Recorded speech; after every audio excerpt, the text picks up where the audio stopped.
को लिए जाना बहुत ज़रूरी है कि अपनी आंसर की और वो जो रिस्पॉन्स शीट होती है उसे कैसे देखें, और सबसे ज़रूरी अपना संभावित स्कोर वो कैसे कैलकुलेट करें। ये समझिए कि रिजल्ट की तरफ पहला पड़ाव यही है। तो सबसे पहला सवाल तो यही आता है कि ये मिलेगा कहाँ। अक्सर लोग सही लिंक ढूंढने में ही परेशान हो जाते हैं। हाँ, ये होता है। देखिए, इसके लिए जो ऑफिशियल वेबसाइट है ना, cetcell.mahacet.org। अच्छा, cetcell.mahacet.org, ठीक है। हाँ, उसी पर जाना है। वहाँ होम पेज पर ही आपको कैंडिडेट रजिस्ट्रेशन AY 2025-26 या कुछ CET पोर्टल जैसा लिंक दिखेगा। उस पर क्लिक करना है और फिर अपनी रजिस्टर्ड ईमेल आईडी और पासवर्ड से साइन इन करना होगा। ओके, साइन इन कर लिया। उसके बाद अंदर क्या देखना है? अंदर डैशबोर्ड पर आपको एक ऑब्जेक्शन ट्रैकर जैसा ऑप्शन दिखेगा। उसे क्लिक करना है। फिर MHT CET PCM चुनना होगा। वहीं पर आपको प्रश्न पत्र, आपके दिए हुए जवाब और ऑफिशियल आंसर की सब एक ही जगह मिल जाएगा। ठीक है, तो की सामने आ गई। अब उसमें कई सारी आईडीज दिखेंगी, क्वेश्चन आईडी, ऑप्शन आईडी। ये सब क्या है और कैंडिडेट को ध्यान किस पर देना है सबसे ज्यादा? हाँ, ये बहुत अच्छा सवाल है। हर सवाल के लिए आपको क्वेश्चन आईडी सेक्शन दिखेगा, फिजिक्स, केमिस्ट्री, मैथ्स, फिर सवाल का टेक्स्ट, सारे ऑप्शन और उनकी आईडीज भी होंगी। लेकिन आपके काम की जो दो सबसे महत्वपूर्ण चीजें हैं वो हैं, एक तो करेक्ट ऑप्शन आईडी, ये वो जवाब है जिसे CET सेल सही मान रहा है। अच्छा। और दूसरा है कैंडिडेट रिस्पॉन्स आईडी, ये वो जवाब है जो आपने असल में एग्जाम में चुना था।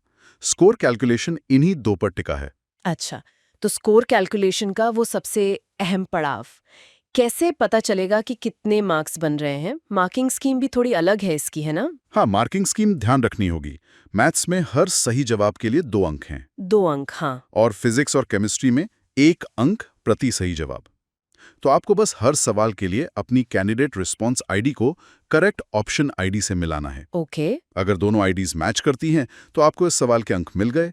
अगर मैच नहीं करती या आपने सवाल छोड़ा था तो 0। अच्छी बात है।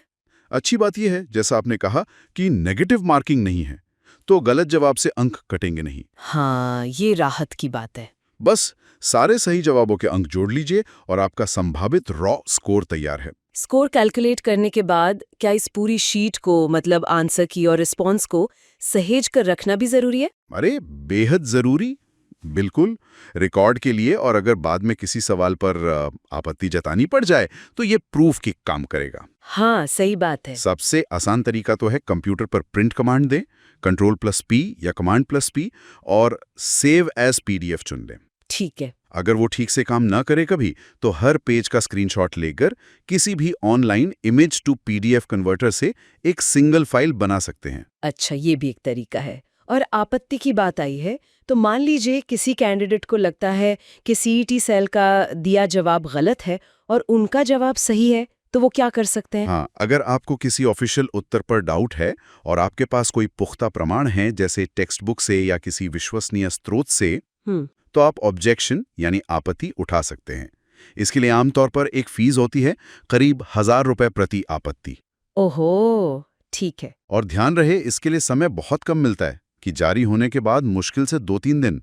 तो वेबसाइट पर तारीखों और पूरी प्रक्रिया पर नजर रखनी होगी एकदम। क्या ऐसा भी होता है कि बिना आपत्ति उठाए भी मार्क्स बढ़ जाए? मैंने बोनस मार्क्स के बारे में कुछ सुना है। हाँ, बिल्कुल हो सकता है। कुछ केसेस में बोनस अंक दिए जा सकते हैं, जैसे मान लीजिए कोई सवाल ही गलत प्रिंट हुआ हो, या उसके एक से ज्यादा सही जवाब हो, अच्छा। या कोई भी जवाब सही ना हो, या फिर कोई टेक्निकल गड़बड़ हो गई हो।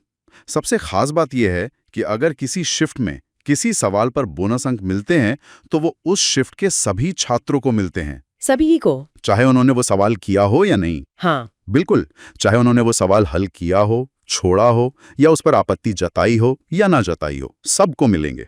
अच्छा, ये तो बहुत जरूरी जानकारी है।